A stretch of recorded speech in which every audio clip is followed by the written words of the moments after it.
Good afternoon, colleagues here in the room, and also good afternoon to you all online who are even more numerous.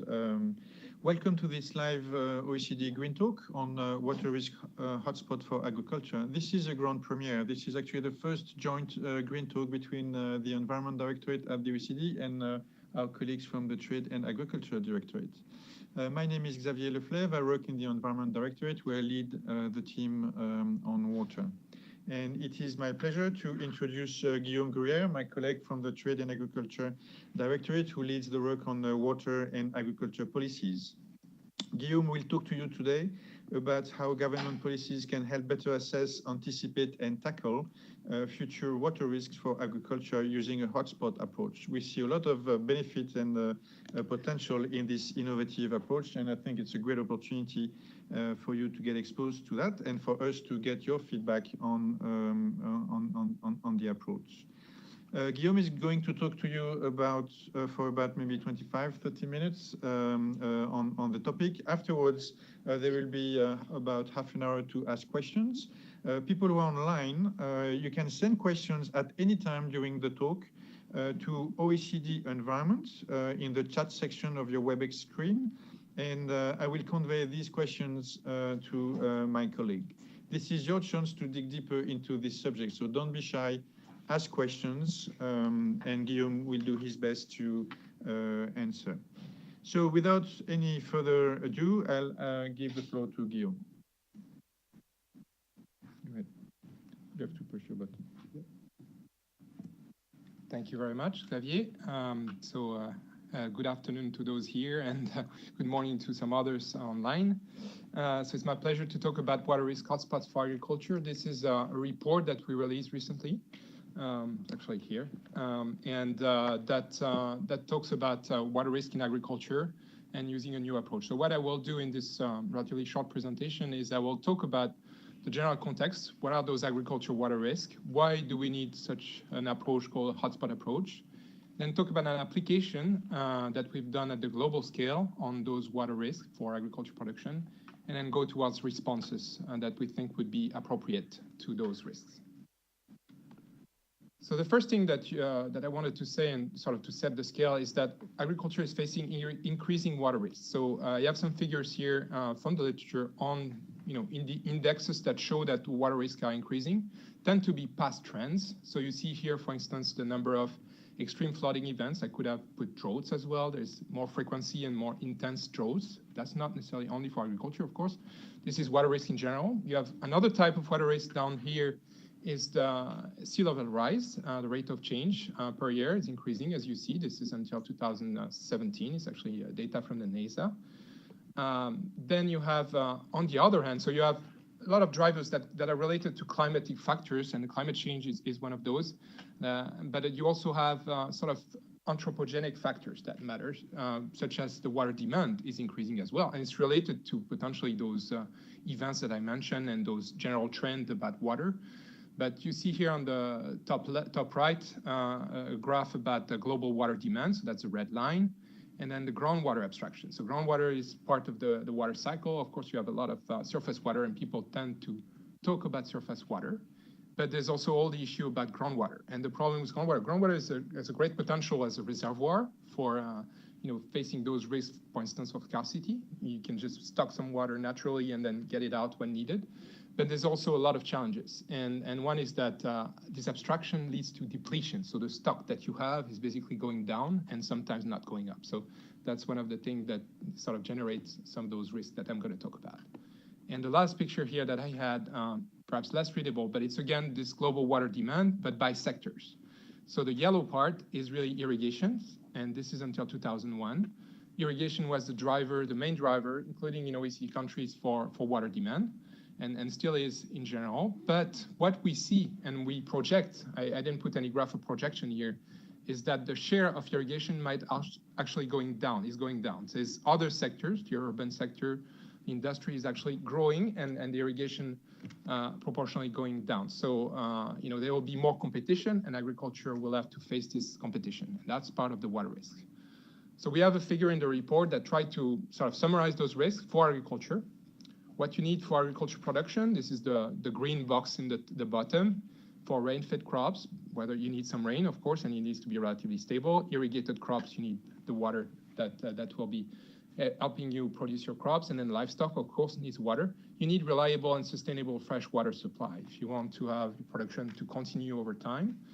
The problem is there are those factors that are in the sort of light blue boxes that can, be a problem with that and obstacles to this reliable, sustainable freshwater supply. So on the left-hand side, you have the climate change-related effects. I talked about those, so I won't go back again. But really, increased variability in precipitation is a core one. The weather events and the rising sea level in some regions can be really problematic for agriculture. Think about the coastal areas. Recently, I was in the part of the Mekong River, the delta in the end, and there they are seeing a sea level rise already, and it's going to climb even more. They're seeing salinity, so they're already thinking that in 50 years from now, a lot of the production of rice might be underwater, so they'll have to find a way to adapt to that. So that's a big problem because it's a big country for rice production and exports. On the right-hand side, you have those factors that I mentioned related to basically economic growth and population growth, increased water demand, and water quality deterioration. I didn't put any picture on that, but that's another one. Not only salinity, but there will be also pollution that could be a problem for agriculture as well, because and when you don't have the proper water, you can't actually use it for irrigation, and it might also create problems for the produce you want to sell on the market. So, all those risks go to agriculture, but there's another arrow in this picture that is the green arrow, the sort of the feedback loop, and that says that you have to remember that agriculture is also contributing to the problem because it contributes to increased water demands, and it also contributes to water quality deterioration through pollution. So, there's those two sides that you have to take into account. We think about risk for agriculture. Agriculture is also contributing, so there's both sides. You have to protect yourself against those risks, and you have also to contribute to diminish those risks. So that's in general. Now the question is this globally the same everywhere, and are those risks seen in every place on Earth? Of course not. Water is a resource that is very local. It's differentiated in different places, and agriculture also is not. The production is not, diversified everywhere. It's actually localized in some regions rather than others. So the second message that I had, which is first is the water risk growing. Second one is that those water risks are concentrated in certain regions. So I have 4 figures here on this slide. One that shows the US, of course, a big country, showing the past trends of precipitation. So you have the orange part of the country where there's been consistently drier condition from 1990 to 2010, and it's continuing and it's worsening. And on the other end of the country, northeast, southeast, it's more wetter conditions. So we've heard about those storms recently, and this is probably going to get worse. And this is also with projection of climate change. So you have part that is drier, part that is wetter. Of course, it's a big country, so you would expect that. You have also countries that are water abundant. So you might say, well, are we talking about water risk only for those countries that have those dry regions? Not only. So this is just an assessment of water stresses, so scarcity, if you want, for Canada in 2013. And there are pockets of droughts that are pretty severe, or what they call water stress. And these are also in regions where there is some agriculture for Canada. So Canada, even though it's a very water abundant country, might also face some, relatively concentrated risk in some regions. The third one is Australia. So Australia, we all know it's a very dry country. It's also produced quite a bit of agriculture. So the main problem there is how to continue producing on the agriculture side at least, and also making sure all the water demands are met from the different parts of society facing this arid or semi-arid climate. But there's also salinity. People don't talk about salinity that much, but it's a big problem in some part of Australia. So those points are actually forecast projection to 2050 for salinity. And so you see that those green points here are not everywhere in the country. They're really in some areas that tend to actually also include agriculture. Agriculture contributes to the problem in some places, but it's also naturally driven. And so not everywhere. So again, another example. And the last one is Europe. Here it's really a projection, summary of agriculture water risk associated with climate change in Europe. So really about climate change. And it's not showing just one particular region affected, but instead saying that there are different regions in Europe that will be facing different types of water risk for which agriculture will have to adapt. So Of course, the most known one would be in the Mediterranean region in the south. You'll have much more scarce conditions, so you will have a lot of issue with that and increased droughts, less water available for irrigation, deterioration of water quality. So that's the key one. But look at the north, there might also be flooding. You might have irrigation needs in the central part of Europe. In the glacier around Switzerland, there will be all the melting of glacier that will create some water coming down faster than before. So agriculture will have to adapt even in Europe, in the temperate zones of Europe, to those systems. So not all the risks are the same, but just to show that they are sparsely diverse. So second message, first message, water is going up. Second message, they are concentrated in certain regions and are differentiated locally. The third one is that if it's only locally, then in a particular country like Canada, you just look at this region and it's just a local problem. So maybe we shouldn't talk about it at the global scale. Or more broadly at the national scale in Canada, for instance, only those provinces. Well, it turns out that, and I'm going to provide an example later, those concentrated risks can have wider impacts. So we talk about ripples of impacts in the report. It's an image, of course. You see the water drop in the middle here and all the ripples around. And we find at least two types of ripples of those water risks that are concentrated. What I call hotspot areas is where most of the risk is. Then you have the indirect market impacts, and then you have the broader food security impacts that could happen for countries that don't have any particular water risk that they can think of. They might be affected indirectly by the spillover effects of those water risks. So I think when I get to my example, it will be clear. So with all those things in mind, you remember I talked about those water risks increasing, being concentrated, and yet expanding. So in my mind, an image that comes to my mind is fire. When you have a fire starting here and it spreads out, and it can be really a problem. So how do you do that? You anticipate, if you want to mitigate those risks, you have to look at where there will be more likely a problem with fire in the future. So again, that's where we're going here. We present what we call the hotspot approach. It's not necessarily new, but it's really trying to tackle the problem at the source, targeting risks, where we know more and more about the risk, where it is, and targeted action to respond to that. That's what we call the hotspot approach. There's multiple potential benefits. You can increase effectiveness. You can act more here and get results for a broader area. Efficiency, you can have lower cost for this action. Multidimensional, you can have different dimension of risk. I talked about water quality, water quantity, extreme weather events. Customizable to any geographical scale. That's important because after that I'll talk about global scale, but really what we think is useful in this approach is that you can apply it to Switzerland, we could apply it to a region of Switzerland, you could apply it to county of Switzerland, and I'm just talking about Switzerland because it's a small country, but you can go to bigger country. Really it's relative to a space you are sort of governing, you're in a water basin, you're the water agency, where is the problem? You can look at it, if you're the national or international or Europe, you can look at different scale.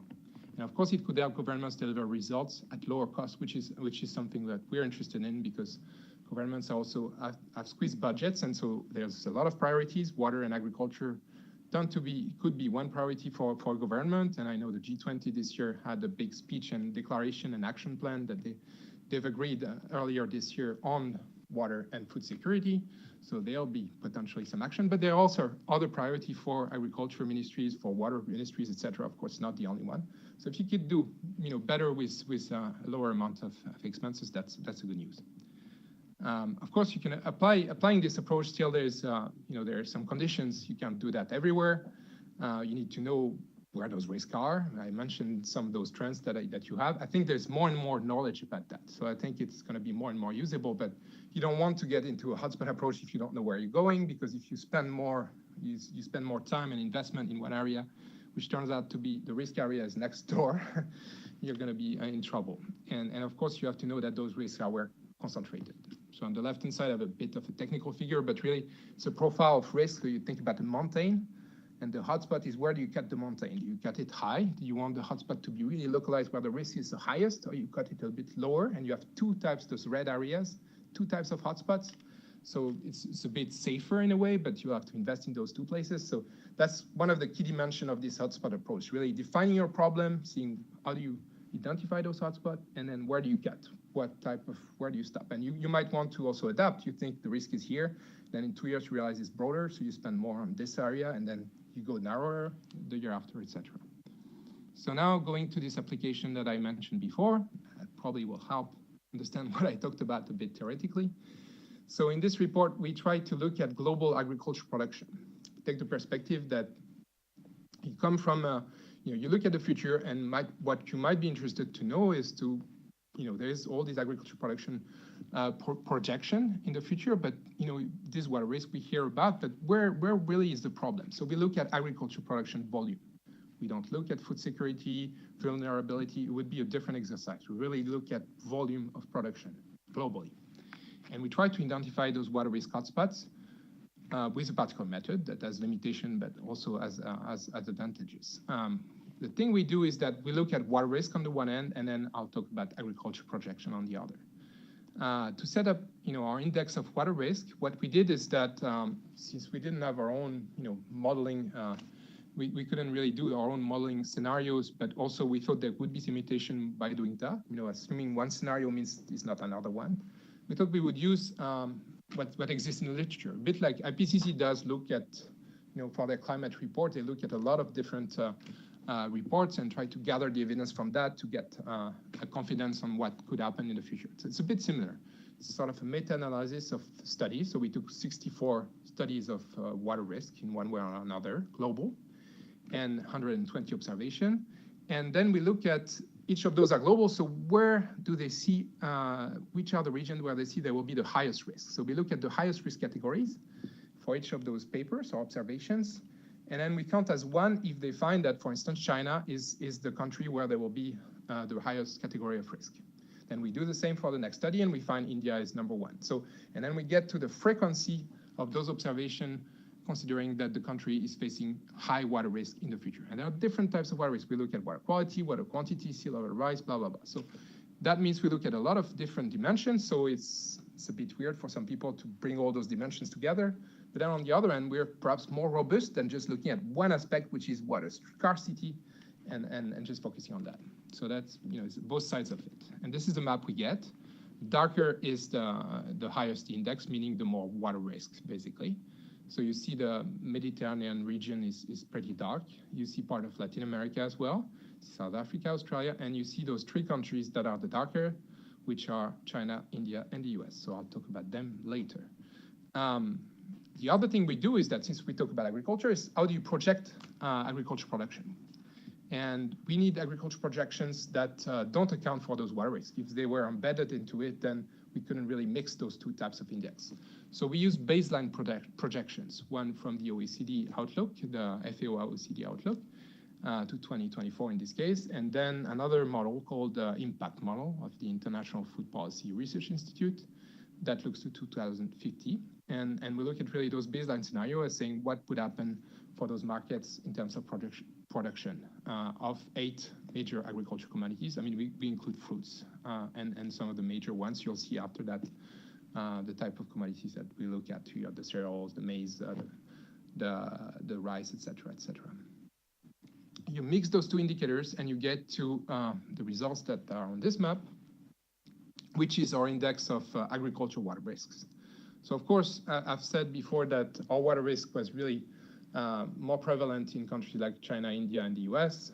And of course, production is also pretty big because those countries are big. So that's another limitation of this exercise, that we look at country scale, so big countries go out. But still, so these are the top 3 countries for water risk. But so to verify that we're not completely wrong, we look at a region where there's a lot of water risk, but and see if we took those countries together rather than just looking at comparing each country, like we took all the countries around the Mediterranean, we took all the European Union, and we compared those. If you take all the volumes of production there, multiply by the water risk index, you get to a very lower result for index than even Brazil. So because their production, agricultural production is not that big, even if they have really high water risks, in the end, agricultural water risk is not as important as in India, China, or the US. So, so that explains a little bit perhaps why some regions that are really water stressed don't appear as agricultural water risk hotspots, so-called. Now, we realize these are really big countries, so we thought, is there a regional pattern in each of those countries? So we look at those 3 countries and we look at the literature, what does it say about those water risk in the country. In China, it's pretty obvious that there is a concentration of water risk around the northeast region. Why is that? Because that's where most agriculture is happening, but also that's where most people live. That's where most industries is also active. It's the northeast region. That's also where there's no water because the water is on the west side. And so they have to find a way to convey all this water to this scarce region. So in the end, you have groundwater depletion. You have a lot of water quality problems. You have the river going dry sometimes. And you have all those big infrastructure projects to convey water in these regions. It's really pretty obvious that Northeast China is a very stressed region for water. In India, there's several regions that will face some kind of scarcity at least, and some other risk as well. So here's a map from the World Resource Institute, with whom we worked a little bit on this report as well. And but we also looked at agriculture, and we realized there was this region that produced cereals that is well known, the sort of the bread basket region of India, the northwest India. It's also one of the most water stressed in the country, and it's well known there. It's been well known for a while, mostly because they use a lot of groundwater for irrigation, and the groundwater is going down, depletion. So we look at Northwest India as well. And in the US, we looked at all the projections that we could find, and they have their own climate change projection. And we see that the southwest corner is actually, which is also a very productive region in agriculture, some of the most productive in the world. Think about California, for instance, and the Colorado River Basin. And we also will look at those. So in the next part of the report, we then focus a little bit on those three regions. Even if the assessment was done at the country level, we thought we would focus on those three regions a little bit. And we tried to test what I showed you with the ripples. I said, well, there's not impact just here, but it goes in different direction. So to do that, we use a simulation model, and we just shocked those three particular regions I just mentioned together, with sort of a water stress test, just like they do in banking. It's not realistic, but it just tells you what could happen if those three regions were affected. And we try to look at production effects, market effects. And so this is the impact model again from F3. So we find that, of course, there is impact on production. So here is the impact on China. So you see different commodities here. I mentioned those: beef, cotton, maize, milk, potato, rice, etc.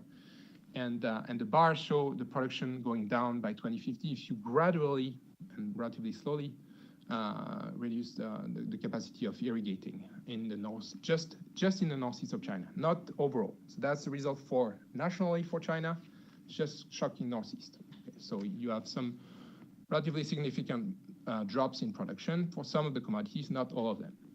Now, of course, China is a big country, so if you reduce by a few percent a huge volume, it creates problems on the markets, and you also do that at the same time in Northwest India and also in the Southwest US, and this is the price result. So this is the bar going up, meaning the price will increase if you gradually increase the stress for groundwater and surface water. There are those three scenarios I won't mention in specifics, but really, the bars showing, those shocks, what do they mean for those different markets by 2050.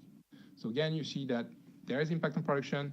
There could be a repercussion globally. And this is just three regions. In a particular year, you have 5 to 8 regions that are always at drought or facing some kind of weather events. And here we just talk about 3 regions. It's already affecting the whole market. So there are those ripples if you look at some regions at least. The other thing that I mentioned was the broader food security, and I didn't really explain what I meant by that.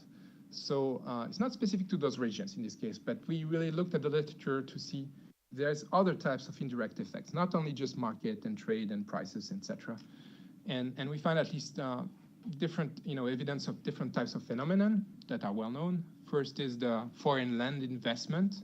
If you have a country that is water scarce, you realize that they can't really produce. One mechanism that they've used to alleviate this problem is to sort of buy land or lease land or go to another country and go in a country where it's more water abundant and then try to get the production out of there back to the country. That's one thing. We heard the debate about land grabbing. So sometimes it's not done properly. Some other times it looks more like an investment. There's a lot of questions around that, but it's something that's happening. So you have countries that are not affected by water stress, that are water abundant, but they still can get all those contracts and things happening. And then the other one is water scarcity can contribute to fueling conflict. Locally, you could have, for instance, the easiest way is to look at water shortage, agriculture being a big part of the economy, a lot of people producing, and then there's no more water for 2, 3, 5 years. Then they can't do anything, so they go back to the urban area, and then there's more population in the urban area, and that creates tension, so there's more conflict. Sometimes it grows up, and it gets into some kind of social conflicts or even war in some cases.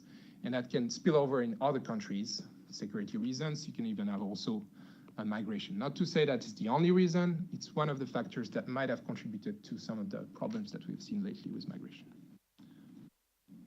So now I'll go to my last part, which is what do you do then? What are the types of response that we could envisage to those problems, the concentrated water waste that spill over and that are focused in different areas?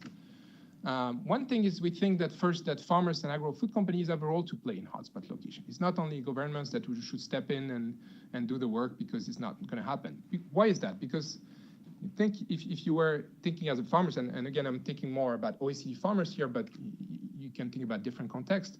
If you have the capacity to do so, why wouldn't you do something, to make sure your future is assured? If you've been doing the same thing and you realize there's no more water here, or the water is not appropriate to do this kind of activity, why wouldn't you think about changing activity? Same thing with agro-food companies. They're looking at their supply chain. They're trying to see what they can do. So I think they already are playing a role, and they could play a role in the future as well.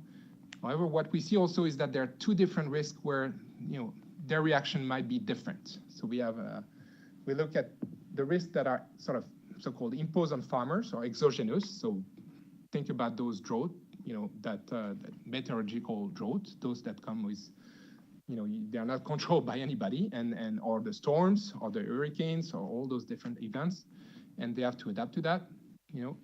They will have the incentive if those extreme events come more and more often. They will have the incentive to react if they have the capacity to do so. If they think they are sort of risk averse, meaning they want to assure their future, they will do so. The other types of risk I mentioned early on with this green arrow I had at the beginning is those the risk to which they contribute. So I have the example of groundwater depletion here. So if they pump all the time, then they also contribute to alleviate create more problem in the future. So they might have less incentive to respond. We mentioned that larger company may have a stronger incentive to respond because of the reputation risks. Type of response, there's changing practices for farmers, changing activity, I mentioned that. An agro-food company could work with farmers, and some do already. There's stewardships program, for instance. They could also change ingredients if they think it's not working. So that could create problem for the local agriculture production. And they could also change suppliers, go to another region altogether, and which might be also something that is rational, making sense. The last part of this framework is, of course, governments. It's a bit complex, but I'll try to simplify it. I've talked about those 3 layers of impacts. So we think there's 3 types of response according to those sort of ripples of impacts. Priority is that, as I say, stop the fire where it starts. So addressing the water risk at the hotspot level. So there's a few things you can do.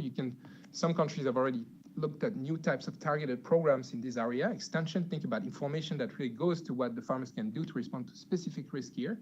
And they might not know everything about what they can do. Look at changes locally, so new types of little initiatives here and there. It could be voluntary or others. You have also to adapt your own policy nationally. You could say, well, you have a national policy, but here there's so much risk you might want to bring more attention to implementation, to enforcement, information, etc. That's B. And then the C is to, of course, coordinate with these companies that I mentioned before and other water users like energy users that compete with them. So those 3 pillars are the one that really matters. I mean, again, you could forget about the rest of the picture. If you tackle the risk locally, then all the other impacts, will not be as strong. But if they persist, we think it's good to think about strengthening market linkages. So it's a bit, people might say, well, you just mentioned that there are market problems, and now we're talking about market linkages. Should we really open more markets and be more, have stronger market? Yes, because even though those markets contribute to the risk being diffused, that's a good thing in a way, because if they weren't existing, if you were closing your region, closing all the borders, your market risk would be much higher. You would have higher price impacts. You'd have higher shocks. You would be much more facing much higher trouble. So really strengthening market linkages is part of the adaptation strategy. And then the broader impacts I mentioned is really about international collaboration. You collaborate, you're Norway, you're not facing water risk. You collaborate with other countries because in the future, those risks might spill over to your country. So here's my takeaway messages. Agriculture water risk are expected to grow, especially in certain regions, and could have broader consequences. So that's what I mentioned in the first part. Nature of this water risk and their impacts call for targeted and differentiated response, which we think can be done with adopting this hotspot approach. And then the type of response, farmers, agro-food companies, and government each have a role to play to mitigate these risks.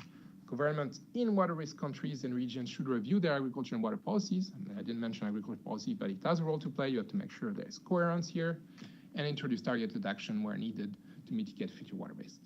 At the same time, all governments, not only where there's water risk, should strengthen markets and international trade and encourage international collaboration. So thank you. And so here are the reports that just got out. You have the link here. Yeah, you probably will be able to find it on the presentation. And we've done also two other things, paper on the US particular and summary of a workshop we did with the private sector. So I think we're going to move towards questions. Thank you very much, Guillaume. A lot of food for thought, a lot of substance and information in a quite concise presentation. So we now have about half an hour to challenge you or to provide comments. I would like to know, we have a full room here, which is a great achievement. As we said, this is the first time that the Agriculture and Environment Directorate join efforts in a Green Talk, so obviously something to be replicated in the future. Is anyone in the room willing to ask questions for clarification or comments? Thank you. Thanks a lot for the... Yes, my name is Arnaud Pincin. I would work in Trade and Agriculture Directorate. And I had a question concerning these risks in the way that, for example, if you look at a country like Ethiopia, they have a lot of farmers and rural farmers, whereas a country like USA may have much other industries.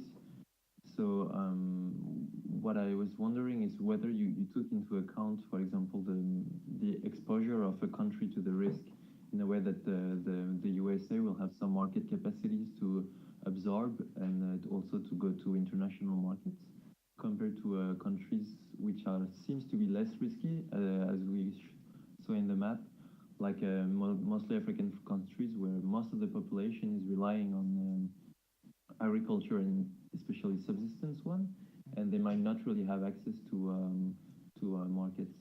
Thank you. Very good point about the resilience of different countries. I'd like to take maybe a couple of questions that gives Guillaume some time to think about this more thoroughly. Otherwise, we can take some questions online. I have to read them on my screen. So it's great to have Claudia Ringler online. Welcome, Claudia. So the question to you, Guillaume, is why would the Gulf countries show less water risks than the US? For example, in the water risk, only assessment, could it be that studies focused on those countries that also produce most food? Is that the yeah? Yeah, you can take these two, and we'll have time for more. Thank you for those very good questions. The question on Ethiopia versus US. So again, you have to remember we look at global agriculture production. So the water agriculture risk, again, the map doesn't show Ethiopia as one of the biggest problems. But if you take the dimension of those water risk as resilience, issue of vulnerability that you mentioned would be different. We acknowledge that those three countries that we have already have very big differences in the way they could be vulnerable to future water risks. Some are, of course, as you said, in the US, they can do other things. Actually, California has always adapted. Probably they will continue to adapt. There's new regulation there. China is sort of taking some step forward, and there's really good intention to implement a lot of new policy, but sort of making it in place and making it work is a difficulty for it, for the Chinese government locally. And then India is, there's an acknowledged problem, but it's very difficult to actually move where it is with those states in particular, not nationally. There's some good initiatives and things, and might be progress, but might take a little more time. At least that's what we see. Now, looking at those sub-Saharan African countries that don't appear necessarily in those maps, I'm not saying there's no potential risk. They might have much more trouble to actually respond to those water risks. But if you take the perspective of this global agriculture production, suppose you diminish the volume of agriculture production by a lot, then one of the mechanisms they could use to have an increased resilience, which is to actually import food in some cases, will also be out of the question. So you will have higher prices. So maybe they're not connected to the market, so they won't feel that much. But if that's one mechanism that for the whole world. So that's why we focused a little bit on agricultural production and residence. So again, it's very different context, and I think I definitely agree that Sub-Saharan Africa is probably, if you take by farmers, is much more water risk per se for agriculture. I mean, this is their living, this is what they do every day. So it's another priority area. It's an application. This global application I mentioned is an application. You could do it in different way with different dimension and find something else. But it doesn't mean that globally for the volume, when you take the whole thing, then it's not that significant. So that's why it doesn't appear there. The question from Claudia, I think, I mean, I could even try to bring some others to light, maybe. That was not staged. Yeah, no, I prepared that. So you said some of the Gulf countries are not high water risk. So on this figure, you can see that they appear among the 30 top in terms of future water risk. While they're not the biggest one, it's also because I consider different types of water risk. So maybe I should have been clearer there.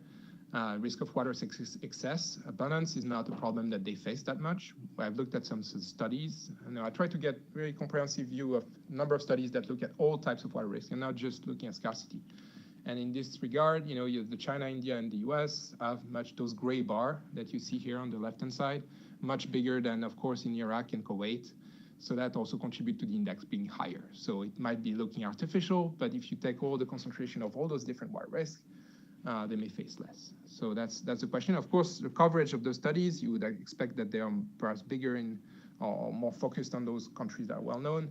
I tried to take global studies, so I hope that they have coverage of the whole world. In many cases, I hope there might be a few that really, you know, more information and focus on countries where they know things.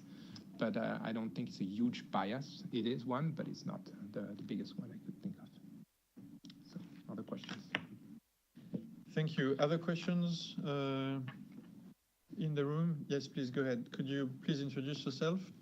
Hi, John Saunders, same troublesome department as Arnaud. Just interesting with kind of, you see there's sort of changes with climate change in different regional areas in the same country.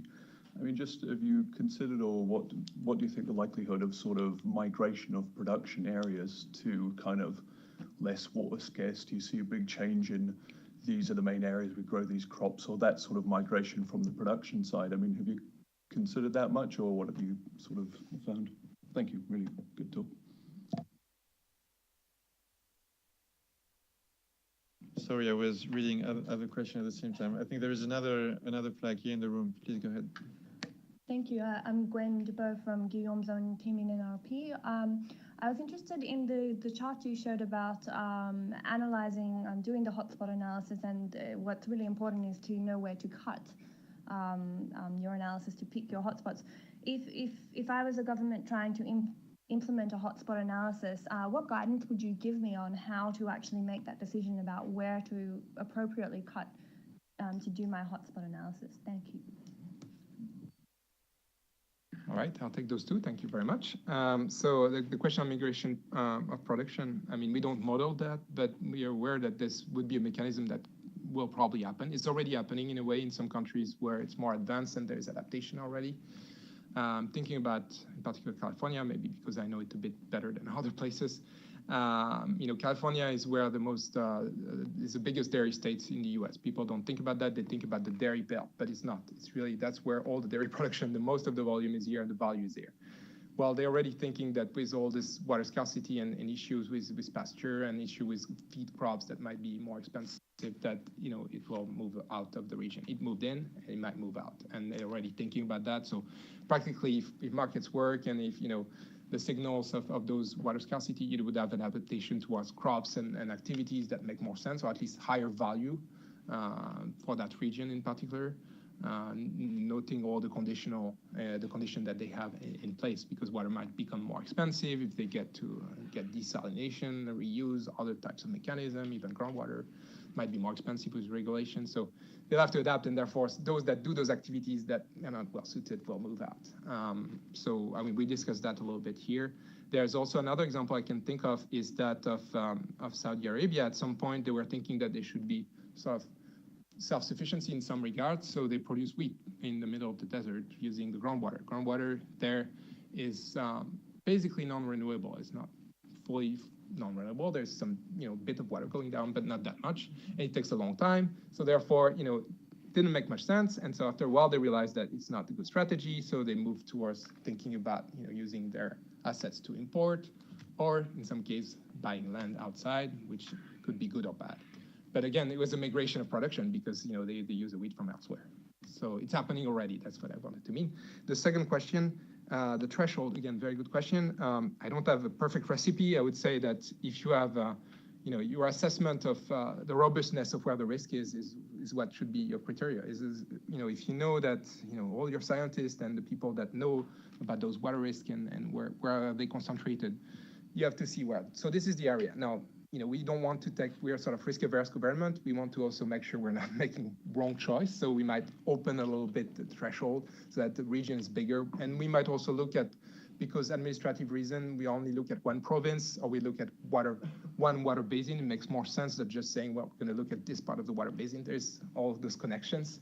That would make more sense for me to look at, where operationally you can also act and not just say, well, I'm the designer, you should act here and not there, and that's it. So you have all those practicalities that make sense, from that perspective. Thank you, Guillaume. We have a very vibrant debate on the internet, and I'd like, seriously, I don't have the time to take all the questions that pop up. And the beauty of it is that Claudia already responded to your response to her, and she thinks that Gulf countries have simply been understudied, fewer papers. So that may somehow explain or affect the data. Actually, a couple of questions which are on your data set. So I'll read them for you. Does the data you looked at take account of the population growth projections? And another question, were there any correlation between water risks and areas of soil degradation? Then I have more questions which are country specific. Maybe we can turn to that at a later stage. But on these data and assumptions, maybe you could share a little bit more. Yes, these are, again, very good question. I didn't have time to go through those.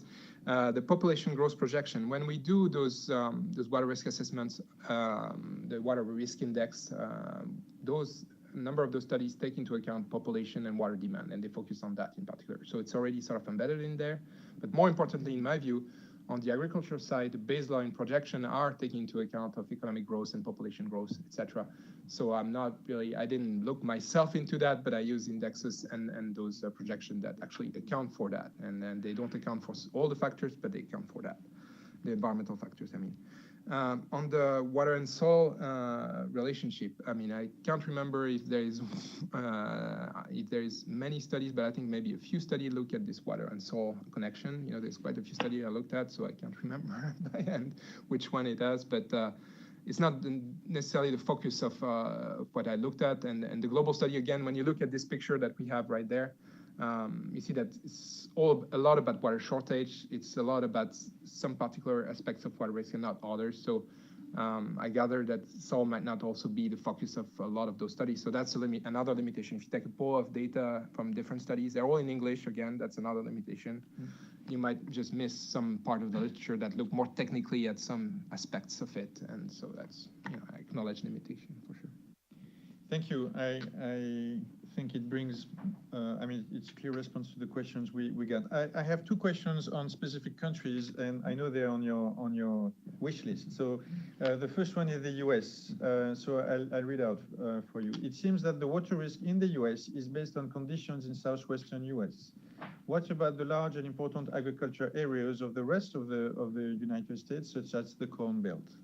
So that's one. The other question is about Northwest India. Given the prevalence of sugarcane and other water-consuming crops in Northwest India, to what extent can change in water policies in the Indian state help in reducing water stress? And that can lead to another round of discussion about policies and policy responses, something that you may wish to think about and ask further question to Guillaume.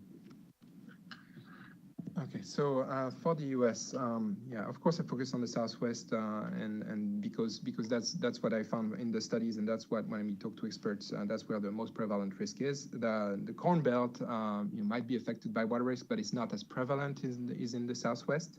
That means it will probably happen. And the other thing is that think the Corn Belt region, the problem that they will face is more related to warming, which I didn't take into account because I focus on water waste. So again, another of those limitations is the warming effect might have effects. There are some studies showing that it can have an impact on yield. And so if it's too warm the summer, and the number of days that it's beyond a certain temperature actually reduce the yield.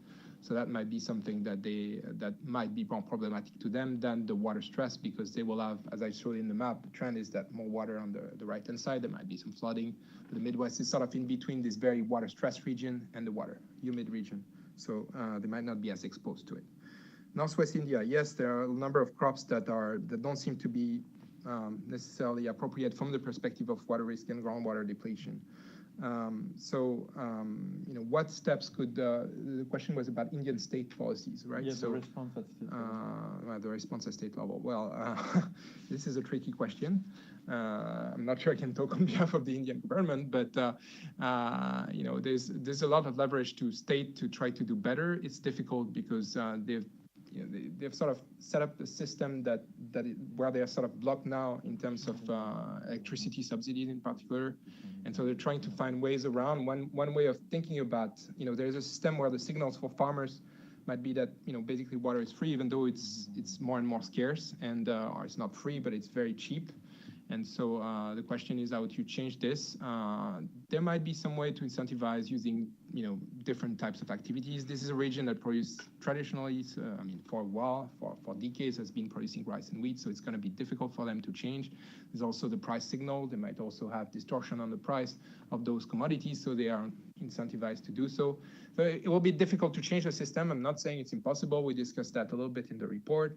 Federally, there is some initiatives on moving away from a lot of those support programs that are connected to either an input or a particular market, towards more giving some kind of aid to a particular farmer, just sort of decouple that, as we call support, that then the farmers can decide how to allocate its money, and therefore they would have to potentially pay those different inputs in a different way.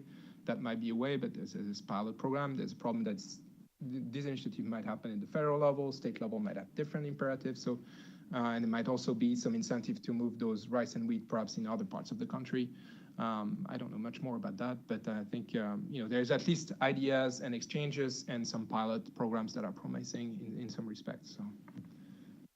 And the challenge usually will be about scaling up these pilot programs. I'll take the prerogative of moderating this discussion to ask you a question. So I take your message that water risks for agriculture are increasing, and at the same time they tend to concentrate in certain regions. Does that make a case for a relocation of agriculture production to other parts of the world where these risks may be less stringent? Do you see any trend in that direction? Do you see any benefits? And if yes, either role for governments typically to facilitate or accompany that transition from high-risk regions to other parts of the world? Yeah, so it goes beyond the question of relocation within a country to globally, whether there would be those reallocation.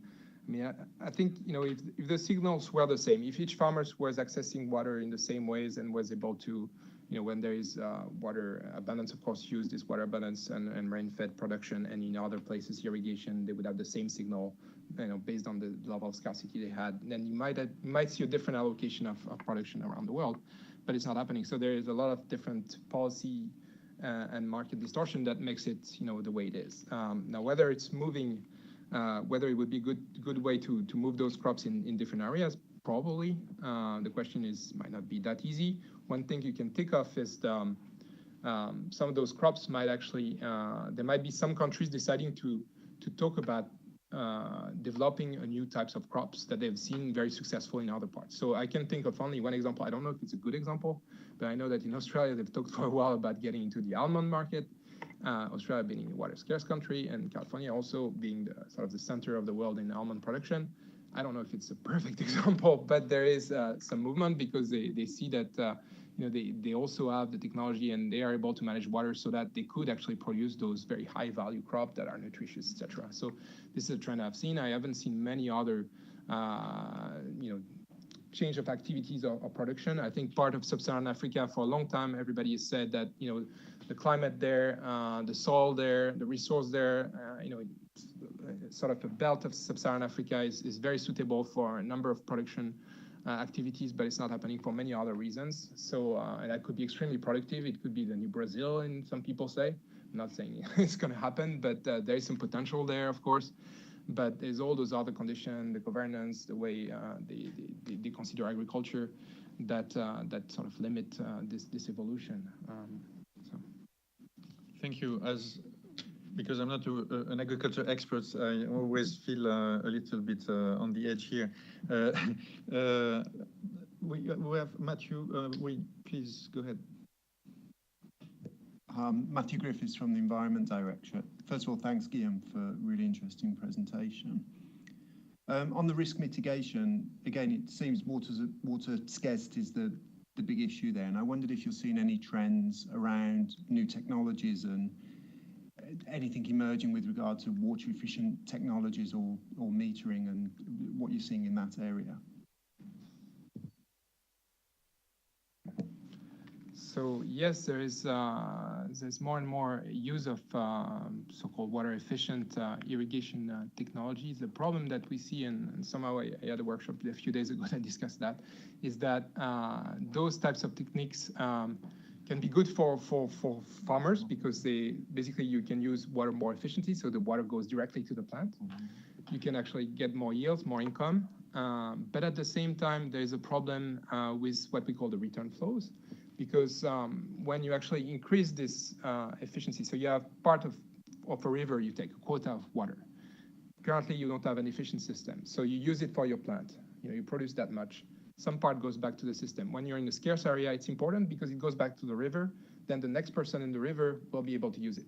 If you go to a more efficient system, in many cases, what happens is that you take maybe the same quota because you have the same quota. You use it more efficiently, meaning you can produce actually more with the same quota, but there's not much going back to the river. So if you are at the end of the river, you might see a river that's dry. You might see groundwater going down. So this return flow issue, and there's more and more evidence that the experiments of investing in those sprinklers and irrigation drips, etc., can actually be detrimental from the environmental perspective. I'm not saying return flows are always the key, but they are in many cases really important to the sustainability of the water system, but also agriculture, other users, the urban city, the next part of the river, which doesn't consume much because a lot of the water that goes to the city goes back to the river. So this is those debates. But the trend is that there's been a lot of modernization exercise in some non-scarce region. I think it's a good idea. I mean, those that face some scarcity but not persistent. In others, you have to discuss where it is, and then the way to control this problem is also to have a good control from the basis on what the farmers can take, and not from the beginning. And it's not always happening. You might have investment without this control, without these quantitative quotas that is really enforced, that allow some room to stay in the water to stay in the river. Yeah, I think it's a well-known case that if, water gains translate into extended irrigated areas, so there is very little benefit from a water management perspective. I think that's a very interesting debate. There is another question from the room. Ron, please go ahead. Ron Steenblick, Trade and Agriculture Directorate.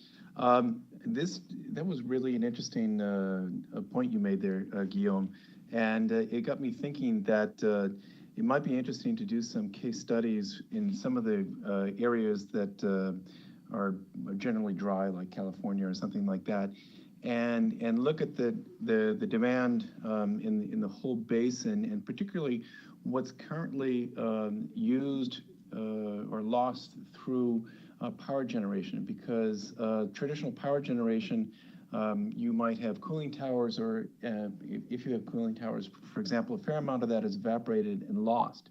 As you move to a lot of renewable energy type of power generation, solar panels, wind turbines, those are not thermal cycles, so they're not evaporating water, and they're not demanding it. And I would think there would be a strong correlation between those areas that have that are rich in potential solar power, that are also at risk from evapotranspiration.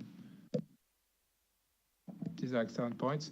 I mean, I didn't talk about this energy versus agriculture, but there are those questions. And actually, I mean, I've heard some say that, yes, the south of Europe should actually go towards more solar because they get all this energy and then they could compensate for the lack of water, for, you know, making sure that it doesn't use that much water. But part of the problem also is that I've heard of in the hydro generation is not that they use that much water, consume that much water, but it's the warmer, you know, and then also the nuclear. So, you know, a couple of degrees might change all the ecosystem and the way you can use water after. Of course, we didn't talk too much about that. What we talk about in the report just quickly is the trend towards solar panel powered pumps, which could be a very good idea in many cases, but in part of India could make things even worse because right now they do have a little bit of control in this region I mentioned with the time you have the electricity per day. And so if you switch to a solar panel, it's basically when there is sun, you have power, you can pump. So you can pump even more and no restriction. So there's a question about, is it really a good idea? In part of the country that use diesel pump, great idea, it doesn't pollute. And they don't have that much groundwater issue, but in parts of it, you know, so that's difficult because then the government is subsidizing solar power. Is it really a good idea for the future? So there's some question there.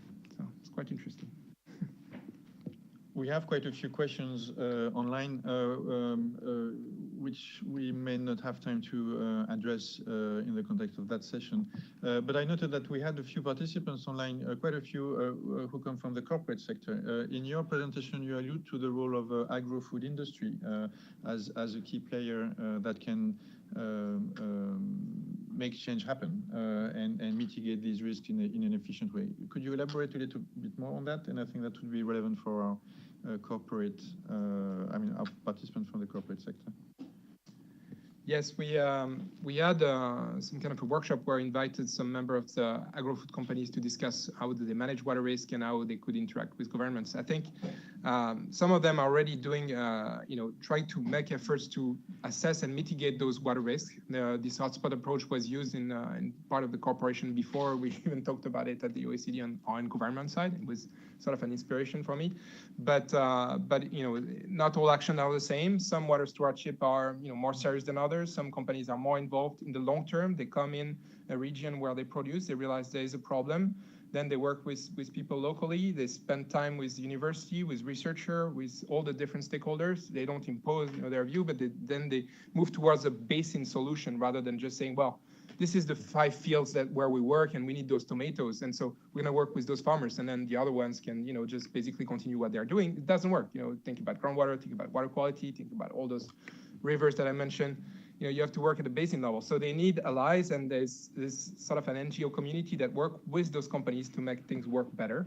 The thing we had at this workshop that we held is that some companies said that governments have the role to play and that they are not at the table yet in their programs, so that they can't go over the next step. Basically, they've done so much they can do, and now they need to work with government because there are also those policy signals that make their action limited. So that might be the next step, is how to involve governments in those roundtables and those efforts that really are trying to move in the right direction, and where government might not need to be that active to make a difference in the end. So that's what we try to say here. Thank you, Guillaume. We have time for one more question. Anybody from the floor?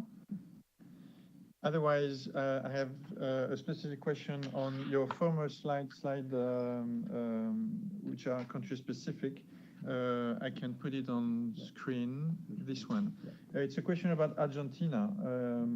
Apparently, most of risk is related to water shortage here, but it's not related to climate variability. So it's the blue bar, the bottom of the blue bar. Can you explain what is the cause of this water shortage in Argentina if it's not climate variability? Yeah, I think it's sort of a misunderstanding of the legend. Maybe I didn't explain it, so that would explain it. We separate risk of water shortage, which is in blue, which is persistent water shortage, to some studies look only at climate variability, meaning there's going to be some water this year and some other there won't be as much water, and therefore it's not saying that there won't be shortages, but it's more like it's changing all the time in some of those countries, and in other the shortages will be more and more persistent. So We're not saying there's no shortage. We're just saying, you know, at least those indexes, those studies I looked at didn't point out towards Argentina for climate variability. No, but what drives this water shortage in Argentina at the moment, if you know? Since I looked at 142 countries, it was difficult to actually look at all the factors in each of those countries. So I would have to look more specifically there to see. Well, congratulations to our participant online, because he took Guillaume away from his comfort zone, which is quite a challenge, because indeed you do cover a lot of ground. Congratulations. I think that was a very thought-provocative and stimulating project. This concept of the hotspot, I think, is very promising. We see there are a number of issues, probably need some further work, but that's what we're here for. I would like to thank all of you for your participation. Special thanks to those who ask questions, because that makes the live Green Talk live. The video recording will be available online, so that will give you access to the slides that Guillaume has used, and also to all the sources that are listed there. Just for your information, we are putting together a new Green Talk, which will be on groundwater allocation. It's a topic which is somehow related to the one we discussed today. We don't have a set date for the moment. Just for your information, the OECD yesterday released a report on groundwater allocation. It's available online, so you can start reading through it. It's populated with a number of case studies, which I personally found really telling and interesting. So stay tuned. We will circulate the date about this new Green Talk, OECD Green Talk, in the coming days. Thank you very much.